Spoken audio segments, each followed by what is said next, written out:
नमस्कार दोस्तों, आप सभी का स्वागत है अपने YouTube channel learn invest and earn में। मैं हूं आपका दोस्त अमित और आज के वीडियो में देखेंगे निफ्टी और बैंक निफ्टी का इंडेक्स एनालिसिस। देखेंगे कुछ स्टॉक्स जहां पर हमें लगता है मोमेंटम बन सकता है।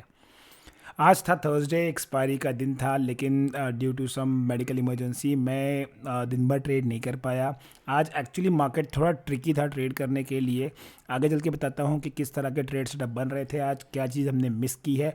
कम से कम आपको कुछ ना कुछ सीखने को तो पक्का मिलेगा। सबसे पहले स्टार्ट करते हैं निफ्टी से ऑन डेली चार्ट्स। तो डेली चार्ट्स में अगर आप निफ्टी को देखोगे तो यहाँ पर एक बड़ा ही इंटरेस्टिंग टाइप ऑफ पैटर्न बना हुआ है। ये 2 दिन की जो तेज़ी थी ये वाले कैंडल की और ये वाले कैंडल की, आज के कैंडल ने उसको पूरा एनगल्फ कर लिया। तो अगर आप यहाँ पर देखो तो पूरा एनगल्फ हो गया है। अब मेरे लिए यहाँ पर जितनी भी बायर्स ने इन 2 दिन मेहनत लगाई थी ऊपर ले जाने के लिए, वो पूरी फिजल आउट ऐसे नज़र आ रही है। मेरे लिए तेज़ी तभी होगी जब मार्केट 17,800 के लेवल के ऊपर निकलेगा, यहाँ पर क्लोज करेगा डेली चार्ट्स में। तो मैं यहाँ से फिर 18,000 के लिए प्लान कर सकता हूँ। मैं बहुत ज़्यादा कॉन्फिडेंट था, मुझे लग रहा था कि मार्केट ने कल गैप डाउन खुलने के बाद भी जब ऊपर आके ऑलमोस्ट 17,750 760 के आसपास क्लोजिंग दी है, तो यहाँ पर शॉर्ट कवरिंग की काफ़ी ज़्यादा उम्मीद थी। लेकिन आज मार्केट खुलते ही सेलिंग तुरंत चालू हो गई। हालांकि यूएस मार्केट से सपोर्ट था, लेकिन उसके बावजूद भी आज खुलते ही यहाँ पर सेलिंग आ गई है और यहाँ पर अब एक इम्पॉर्टेंट लेवल पर आके मार्केट रुक गया है। 15 मिनट के चार्ट पर चल के दिखाता हूँ आपको कि इम्पॉर्टेंट लेवल क्या है और कौन से, क्यों हम लोग कह रहे हैं कि ये इम्पोर्टेंट है करके। देखिए, सबसे पहले इसको बड़ा करते हैं। अब यहाँ पर अगर 15 मिनट के चार्ट पे देखोगे तो आज जिस हिसाब से मार्केट खुला, आज मार्केट की ओपनिंग ऑलमोस्ट यहाँ पर हुई, जो कल के लेवल के आसपास था, ऑलमोस्ट 10-15 पॉइंट्स ऊपर। और यहाँ पर खुलते ही देखिए पहले ही 15 मिनट से कैंडल ने आपको आज रेड सिग्नल दे दिया। तो मैं हमेशा कहता हूँ जो प्रीवियस डे का क्लोज जो होता है वो आपके लिए आइदर रेजिस्टेंस करके एक्ट करता है या तो फिर आपके लिए एज अ सपोर्ट करके एक्ट करता है। यहाँ पर क्या हो गया कि ये एक अच्छा खासा सपोर्ट था, क्योंकि इसके ऊपर खुला, डेफिनेटली यहाँ पर एक सपोर्ट करना चाहिए था, लेकिन यहाँ पर कोई भी उसने रिस्पेक्ट ना देते हुए मार्केट उसके नीचे आ गया। और कंटिन्यूसली जैसे ये फर्स्ट कैंडल बनी, उसके बाद 2 3 4 ये 4 कैंडल जो है, 3 कैंडल जो है खुलने के बाद, मतलब स्टार्टिंग के 1 घंटा तक 10:30 तक मार्केट कंटिन्यूसली एक डाउन ट्रेंड में रहा और यहाँ पर मार्केट में एक अच्छी खासी सेलिंग आ गई। अब इम्पॉर्टेंट चीज़ यहाँ पर ये थी कि जैसे ही मार्केट में यहाँ पर सेलिंग आई, कॉल राइटर्स अपनी पोजीशंस ऊपर की तरफ बहुत एग्रेसिवली बढ़ाते चले गए, लेकिन नीचे की तरफ 17,700, 17,650 और 17,600 की जो पुट राइटर्स थे, इन लोगों में हड़कम मच गया और यहाँ पर पोजीशंस धीरे धीरे हल्का होना स्टार्ट हो गई। 600 वाले जो पोजीशन पुट राइटर्स हैं, उन्होंने इनिशियली अपनी पोजीशंस हल्का नहीं की, लेकिन पोजीशंस हल्का करना स्टार्ट कब हुई, जब ये वाला लेवल जो है, ये वाला लेवल जब यहाँ पर क्रॉस हुआ, तो यहाँ के बाद फिर एक बार ये हो गया कि अब नीचे मार्केट आ सकता है ज़ोर से। तो आज वैसे देखा जाए तो ट्रेड करने के लिए इतना मुश्किल नहीं था, लेकिन लाइव मार्केट में ये इतनी ज़्यादा वॉलेटिलिटी थी यहाँ पर। अभी आपको लग रहा है मार्केट ख़त्म हो गया, तो आपको लग रहा है कि हाँ, ये 15 मिनट्स के कैंडल के हिसाब से हम यहाँ शॉर्ट करते, यहाँ बुक करते, लेकिन इतना आसान नहीं था। मार्केट आज कंटिन्यूसली ऊपर नीचे हो रहा था, तो दोनों तरफ के एसेट्स जो हैं वो यहाँ पर हिट हो रहे थे, इसलिए मुश्किल था आज ट्रेड करना, क्योंकि डायरेक्शन सही पर समझ में नहीं आ रहा था। आपको 5 मिनट्स में दिखाता हूँ, आपको समझ में आएगा कि 5 मिनट्स के चार्ट में देखिए मार्केट कुछ आपको क्लियर सिग्नल दे ही नहीं रहा था। देखिए ऊपर खुला, फिर नीचे आया, फिर ऊपर जाने की कोशिश की, फिर नीचे आया, साइडवेज गया, एक बार एक ब्रेकडाउन आया, यहाँ पर थोड़ा ट्रेड मिला होगा, फिर बाउंस बैक आ गया, फिर नीचे आ गया, फिर बाउंस बैक हो गया, फिर नीचे आ गया। तो मार्केट इतना इजी नहीं था आज ट्रेड करने के लिए, बहुत ज़्यादा वॉलेटाइल था मार्केट, और प्रीमियम्स जो है ना वो बहुत तेज़ी से चेंज हो रहे थे, इसलिए एसएल दोनों तरफ यहाँ पर हिट हो रहे थे। अब इम्पॉर्टेंट चीज़ ये है कि अब आगे क्रिएट करना क्या है, आगे किस हिसाब से हम लोग यहाँ पर प्लान कर सकते हैं। तो सबसे इम्पॉर्टेंट चीज़ ये है, अगर मैं यहाँ पर एक ट्रेंड लाइन बनाऊँ तो यहाँ का देखिए आप, बहुत इंपॉर्टेंट लेवल पर आके बैठा हुआ है मार्केट, और वो इम्पोर्टेंट क्यों है मैं आपको यहाँ पर एक्सप्लेन करता हूँ। एक बार देखिए यहाँ मार्केट ने यहाँ से भागना चालू किया था, एक बार एक रेजिस्टेंस लेके नीचे आया, फिर एक ब्रेकआउट दिया और फिर यहीं पर रुक गया मार्केट। तो ये वाला जो लेवल है ये बहुत इंपॉर्टेंट था। इनिशियली एक रेजिस्टेंस था, फिर एक सपोर्ट हुआ और यहीं से मार्केट निकल गया ऊपर। आज अगर आप देखोगे तो मार्केट वही लेवल पे आके वापस से रुका है, विच इज़ 17,570 से लेके 17,580, ये लेवल के आसपास मार्केट ने आके अपने आप को होल्ड किया है।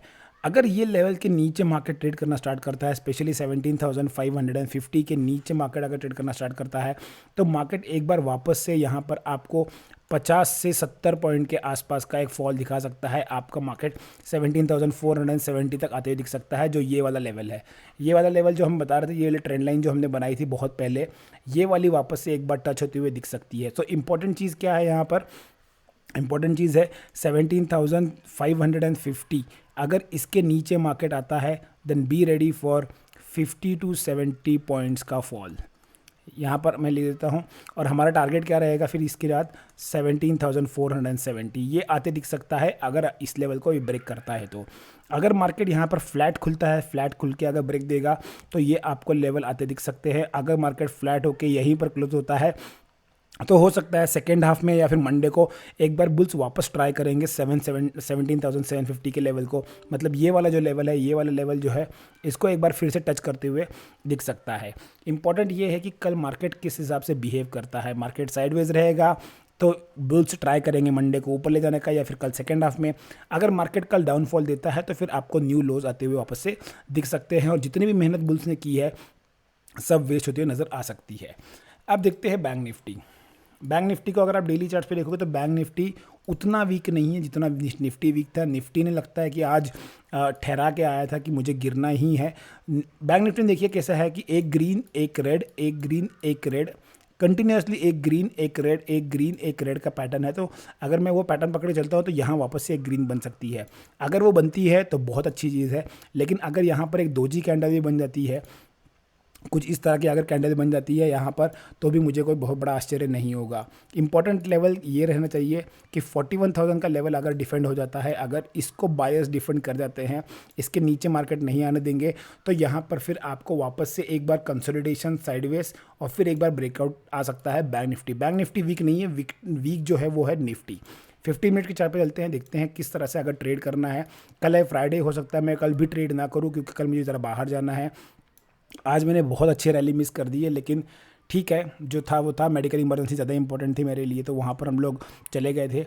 अब ये लेवल के नीचे अगर मार्केट आता है, देखिए क्योंकि यहाँ पर कई बार मार्केट ने सपोर्ट लिया हुआ है और यहाँ पर अब वापस आके रुका हुआ है, तो अगर इसके नीचे मार्केट आएगा तो मुझे लगता है एक बार मार्केट ये वाला लेवल टेस्ट कर सकता है। तो इंपॉर्टेंट रहेगा 41,200 से लेके 41,150 ये लेवल के नीचे अगर ट्रेड करता है, बी रेडी फॉर 40,500 टू 40,600 ये लेवल आपको आते दिख सकता है। बहुत इंपॉर्टेंट है, बहुत क्रूशियल है, क्योंकि यहाँ से ही देखिए वन वे रैली निकली थी, तो ये पूरी वन वे रैली जो है ना, ये फिजल आउट हो सकती है अगर ये लेवल ब्रेक होता है। तो अगर आप ऑप्शन बायर है, अगर आप यहाँ पर ट्रेड करते हैं, थोड़ा दूर से ट्रेड कीजिए, क्योंकि ऑप्शन प्रीमियम नीचे की तरफ जो है ना वो बहुत ज़्यादा बढ़ते हुए नज़र आ सकते हैं। सबसे इंपॉर्टेंट यहाँ पर मुझे लगता है वो है विक्स। अगर मैं विक्स को देखिए डेली चार्ट पे देखूँ ना, तो मुझे विक्स में कुछ ना कुछ गड़बड़ नज़र आ रही है, और वो इसलिए क्योंकि विक्स देखिए ऑलमोस्ट 12 के पास आ गया है, और जब जब विक्स 12 के आसपास आता है उसके बाद मार्केट में एक अच्छा खासा मूवमेंट आता है नीचे की तरफ। देखिए यहाँ पर भी ऊपर से गिरते हुए विक्स आया नीचे, 12 के आसपास आया विक्स, और यहाँ से वापस से एक बहुत शार्प बाउंस हुआ 17 तक, 16 तक, फिर नीचे आ रहा है। मुझे लगता है यहाँ से फिर से एक बार बाउंस करने की कोशिश करेगा। सिमिलरली देखिए आप यहाँ पर आया, एक वापस अच्छा खासा बाउंस आया 16 तक, फिर नीचे आया, फिर एक बार बाउंस आया। तो मुझे लगता है कि जब भी 12 के आसपास आता है यहाँ पर आपको एक अच्छा खासा बाउंस नज़र आता है। मुझे यही चीज़ देख के लग रहा है कि जिस हिसाब से आज सडन फॉल आया है, मैं सिर्फ प्रीएम्प्ट करने की कोशिश कर रहा हूँ थोड़ा सा एडवांस में, कि हो सकता है कि एक फॉल वापस से आने की कोशिश करे। ऑल डिपेंड्स कि लेवल किस हिसाब से बुल्स होल्ड कर पाते हैं। अगर बुल्स ने गिव अप दे दिया तो यहाँ पर आपको वापस से एक अच्छा खासा फॉल नज़र आ सकता है। अब देखते हैं कुछ स्टॉक्स जो हमने शॉर्टलिस्ट किए हैं कल के ट्रेडिंग सेशन के लिए। सबसे पहला स्टॉक जो हमने शॉर्टलिस्ट किया हुआ है Divi's lab. Divi's lab sell side के लिए लिखा है। मुझे लगता है कि यहाँ पर एक वापस बिकवाई आ सकती है। बहुत बड़ा फॉल आया था, हमने इस लेवल के आसपास पकड़ा डीवीज लैब को, बहुत बढ़िया प्रॉफिट हुआ था। यहाँ पर स्लोली स्टडीली स्टॉक ऊपर गया। अब देखिए यहाँ पर कई दिन से कंसोलिडेट कर रहा है। मुझे लगता है कि यहाँ पर एक बार एक ब्रेकडाउन दिख सकता है। 2798 के नीचे अगर आता है तो सेल करना है। 2785, 2770 और 2750 के 3 टारगेट के लिए छोटा सा स्टॉप लॉस लगाना है 2810 का। दूसरा स्टॉक जो हमने शॉर्टलिस्ट किया हुआ है वो है कोटक महिंद्रा बैंक। कोटक महिंद्रा बैंक में भी सेल का ट्रेड ही लेंगे, क्योंकि यहाँ पर देखिए जिस हिसाब से पैटर्न बन रहा है, मुझे लगता है कि एक बार यहाँ पर गिरावट आ सकती है। ये इस तरह का देखिए मिल रहा है और 1700 के पास आ गया है। 1710 के अगर निकलता है और बैंक निफ्टी में अगर वीकनेस बढ़ती है, 1703, 1695 और 1682 के 3 छोटे टारगेट के लिए 1716 का एक छोटा सा यहाँ पर स्टॉप लॉस लगा के चलेंगे। Last but not the least हमारा जो तीसरा स्टॉक है वो है SBI लाइफ। SBI लाइफ में भी वीकनेस दिख रही है और क्लियर कट दिख रही है।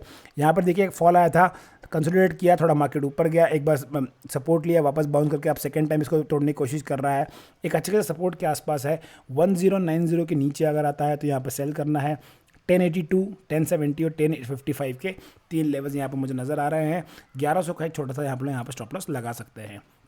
तो ये था हमारा आज का वीडियो इंडेक्स एनालिसिस और स्टॉक्स के ऊपर। अगर आपको वीडियो पसंद आया तो लाइक कीजिए, चैनल को सब्सक्राइब कीजिए और अपने वैल्यूएबल कमेंट्स देना मत भूलिए। Thanks for watching the video. Keep learning, keep investing and keep earning.